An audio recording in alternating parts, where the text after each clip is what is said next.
I'm Leonard Graves.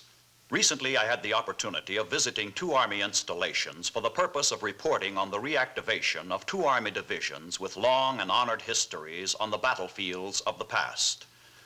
The principal reason underlying these reactivations is our determination to maintain our military strength. You and I and free people around the world have long recognized the aggressive threat of international communism. We have many clear examples of what happens to the way of life and liberty of nations that fall under the domination of its political and economic thinking. In the past year, as part of many steps taken to meet the threat, President Kennedy called the 1st Armored and 5th Infantry Divisions back into service. Both units have basically been inactive since the end of World War II. The 1st Armored Division, affectionately known as Old Ironsides, distinguished itself in the North African and Italian campaigns of that war. The 5th Infantry Division, well known as the Red Diamond Division, and for its nickname, Red Devils, wrote its outstanding record in both World Wars I and II. The reactivation of the 1st Armored Division occurred March 3, 1962, at Fort Hood, Texas. I arrived several days before the event for the purpose of learning as much about the history and background of the unit as I could. I met several men who had been with the division during World War II. One of these was Master Sergeant Carl W. Gaylord, now Sergeant Major of the 1st Armored Support Command and proud owner of a Silver Star. Sergeant, it's very nice of you to invite me to your home today. Well, it's certainly a pleasure to have you with us. We're always glad to have people from out of town come in to see our military establishment and our quarters. Tell me, Sergeant, how long have you been in the Army? I've been in the service 26 and a half years. I first enlisted in 1935. I was an assistant pharmacist at Fort Benjamin Harrison Hospital. Then I went overseas, and when I came back, decided to make the Army my career. I went back to the old hospital, and while I was being interviewed by the first sergeant for reassignment, I saw a tank going by the window. And right then I decided that I was going to change my branch of service. I re-enlisted in the tanks in 1939 and have been with the tanks practically ever since. What is it about tanks that fascinates you? The ability to handle heavy equipment. I've always been fascinated, and I've used to drive large equipment prior to coming into service. And it's a challenge to a person to be able to handle that type of equipment. And not only that, I knew if there's going to be a shooting war, I wanted to be in something I could shoot back with.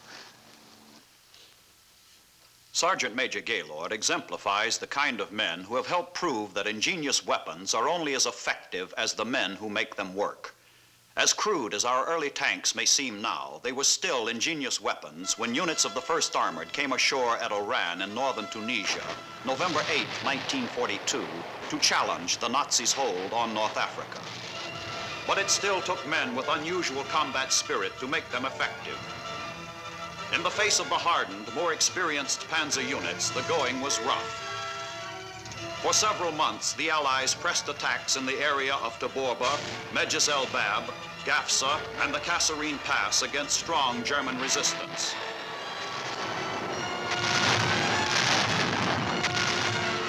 Then the enemy launched air-land counterattacks, which drove our forces back with heavy losses.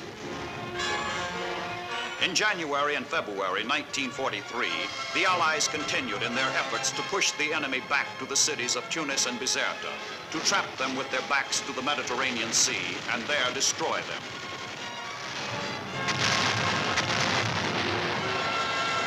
The battles raged with almost insane fury because of Hitler's determination not to forfeit North Africa.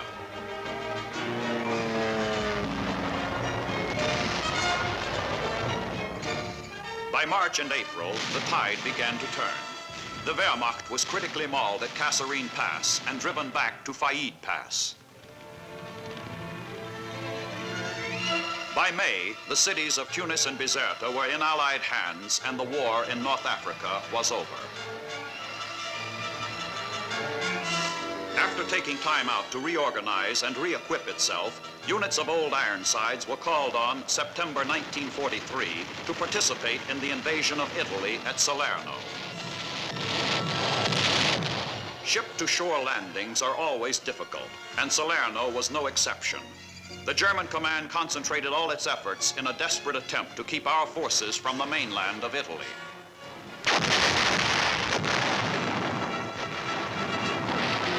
As we know, the Germans failed. Following the capture of Salerno, the 1st Armored was deployed to take part in the amphibious assault at Anzio. Again, all went according to plan at first. Then the Germans began responding furiously. They threw attack after attack against the beachhead to force it back into the sea. Finally, after 4 grueling months of beating off enemy pressure, the Allies were able to break out of the beachhead and strike for Rome. While units of the 1st Armored participated in the liberation of this important city, the mobility and firepower of the division were required beyond Rome. The Allied mission now was to maintain pressure on the Wehrmacht in Italy and prevent its withdrawal from the peninsula. This would serve not only to threaten the invasion of Germany from the south, but to help prepare the way for the forthcoming invasion of Normandy in France. The battles in northern Italy were as severe as those which came before. Yet by the spring of 1945, Old Ironsides had slashed its way to the Swiss border, cutting off the escape of thousands of enemy soldiers. By May 1945 and VE Day, the 1st Armored had in almost 1,000 days of combat, fought on 2 continents and rolled its way across 1,000 hazardous miles in pursuit of a determined and fanatical enemy. Now, after several periods of reactivation and deactivation, it has been asked to stand again as a deterrent against those who would threaten our security. The reactivation ceremonies at Fort Hood last March began with the rendition of honors and the posting of the national colors.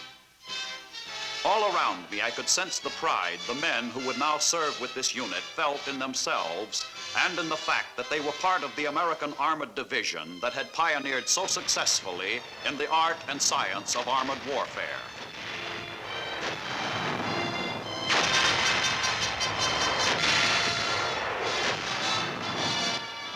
During the ceremonies, an officer from the Navy officially presented the unit with a painting of the USS Constitution, the famous Old Ironsides. The division's history states that in 1940, when the unit was first activated, General Bruce Magruder searched for a suitable nickname for his new command. He chanced to look up at a painting of the old fighting ship, and since it stood for durability and daring, decided he had found the most fitting name for his troops. The division's present commander, Major General, then Brigadier General Ralph E. Haynes, Jr., accepted the painting in behalf of his new command. On behalf of the officers and men of the Army's Old Ironsides, I accept this inspiring picture of the Navy's Old Ironsides. We will give it a place of honor in our division headquarters. A significant part of the reactivation ceremony was the uncasing of the battle colors earned in the past by individual units that are now to comprise the new 1st Armored Division. Each ribbon fastened to a unit's flagstaff represents a battlefield on which the blood of its men was shed.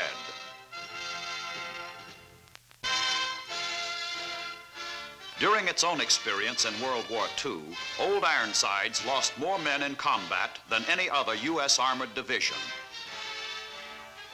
When the last battle flag had been unfurled, Lieutenant General Carl Henry Jark, 4th United States Army Commander, welcomed the division back to the service of its country. The 1st Armored Division is the first division to be activated under the Army's new road concept. The speed and efficiency with which it is being organized into a fighting combat unit is a shining example of Army teamwork and effectiveness.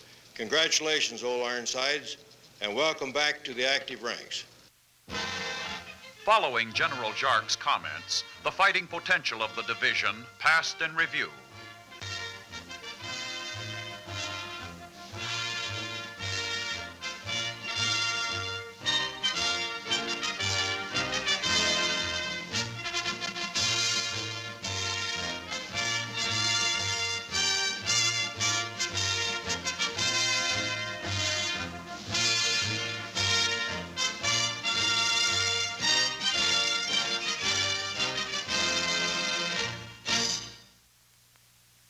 I was very impressed with your activation ceremonies, General.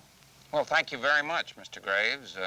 I thought that the cadre personnel displayed a high degree of professional competence in the ceremony. I think we've made a fine start in carrying on the magnificent traditions of Old Ironsides. But we've got a long way to go yet, I must say. What is the program for your division in the weeks and months ahead? Well, the division is currently being brought up to strength. We're receiving new men from all over the country. They've had 8 weeks of basic combat training. Now, it's our job to give them the necessary specialized training and to make them members of the team. You expect to have your division ready in August, even under the new organizational structure. Yes, Mr. Graves, we'll be combat ready in August, as the President indicated we would. And incidentally, we like the idea of being the first division to be organized under the road concept, which was devised, as you know, by the best brains in the Army. We like the concept, we're proud to be pioneering, and we're going to make the concepts work. As General Haynes had predicted, the men of the 1st Armored are now ready. Under strenuous simulated battle conditions, men and equipment are welded into a skillful and efficient team. Under these same conditions, this team again displays the great fighting spirit and capabilities for which Old Ironsides has long been famous.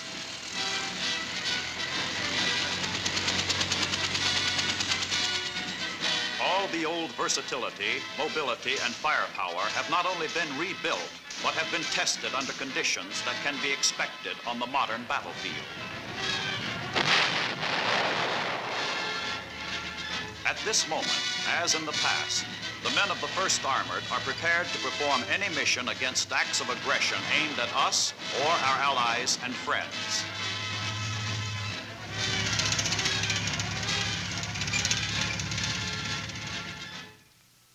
Years of crisis with our opponents have demonstrated such acts can arise anywhere at any time. Korea, Laos, Vietnam, Berlin, Cuba. For this reason, the 1st Armored and 5th Infantry Divisions, I learned, were being organized under a new Army plan. Events in recent years have focused attention on the fact that our Army must be equipped to face a wide range of very different military situations in various parts of the world. It must have forces that can not only fight on the old world battlefields of Europe, but in swamplands and jungles,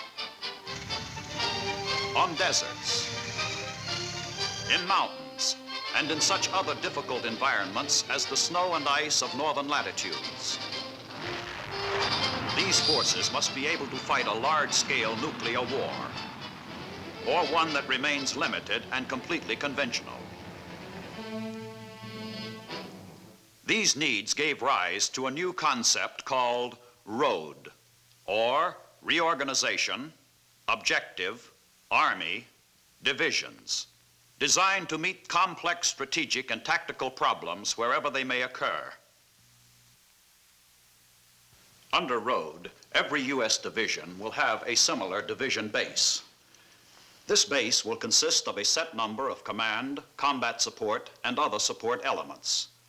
On this base will be placed a varying number of combat battalions: armor, mechanized infantry, regular infantry, and airborne infantry, depending on the military environment in which the division will be deployed. In Western Europe, for example, armor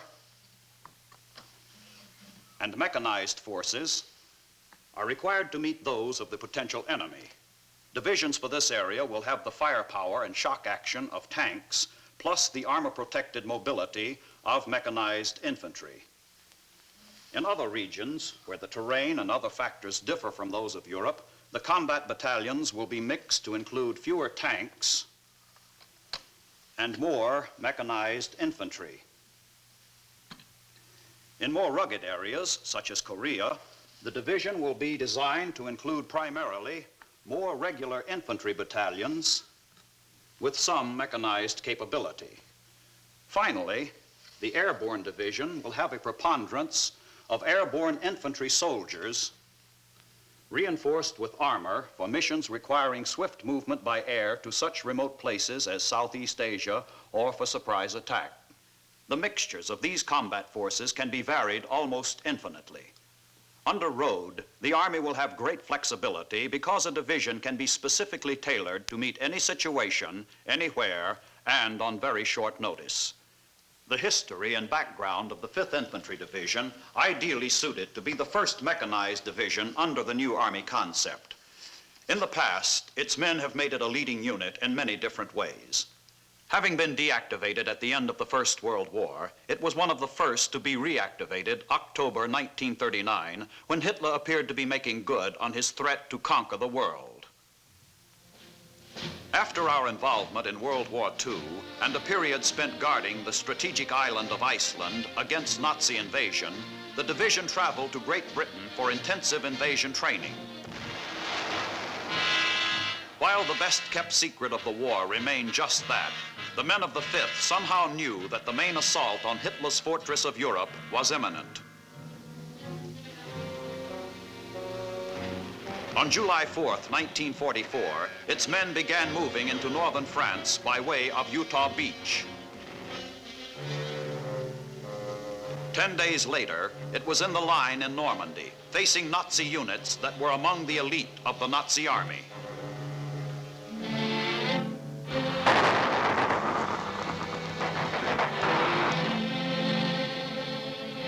Yet, attacking west and southwest of Saint-Lô, it so successfully assisted in cracking the German defenses that it was a month before the enemy could establish a new front line. The unit moved rapidly eastward across France. Driving hard, the 5th employed every means to keep the Wehrmacht continually off balance.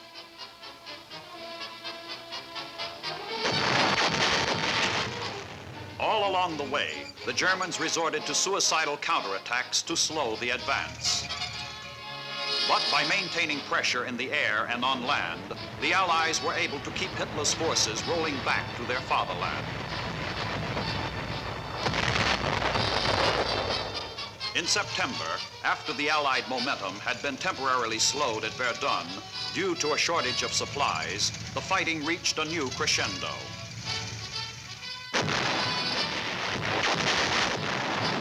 It was particularly severe in the 5th Division's siege of the fortress of Metz, a defense position which had never been taken by storm before.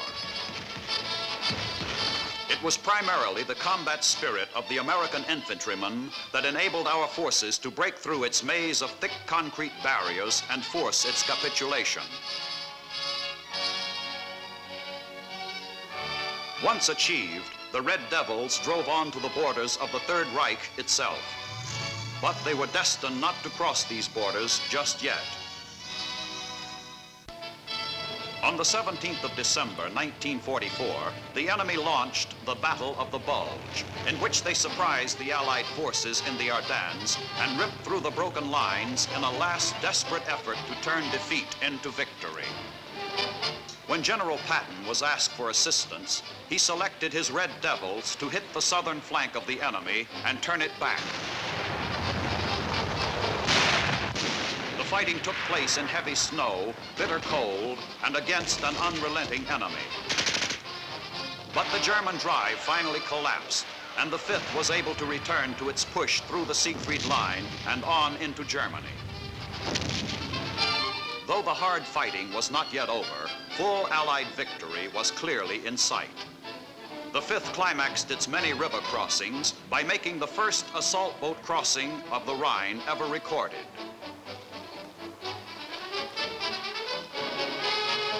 Before the war ended, the Red Diamond Division had taken part in clearing out the Ruhr Pocket and a drive into Czechoslovakia.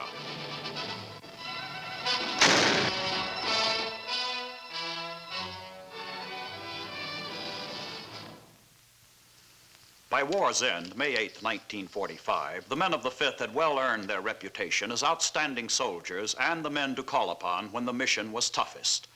On February 19, 1962, after years of inactivity, this famous organization was recalled to active duty. While the reactivated 1st Armored Division remains what it always has been, an armored division, the 5th Infantry, reactivated, will now become a mechanized infantry division. At Fort Carson, Colorado, the scene of its reactivation last winter, I again encountered men who had served with the unit in the past. One such was First Sergeant Lester Malnix, a veteran of the 5th in World War II. Sergeant, how long did you serve with the 5th Infantry Division in World War II? I was with them for 16 months. I joined them at Metz as a replacement. Went through all the campaigns, cross rivers, cities, Frankfurt, into Ruhr, finally to Czechoslovakia, and now I'm back with the 5th again.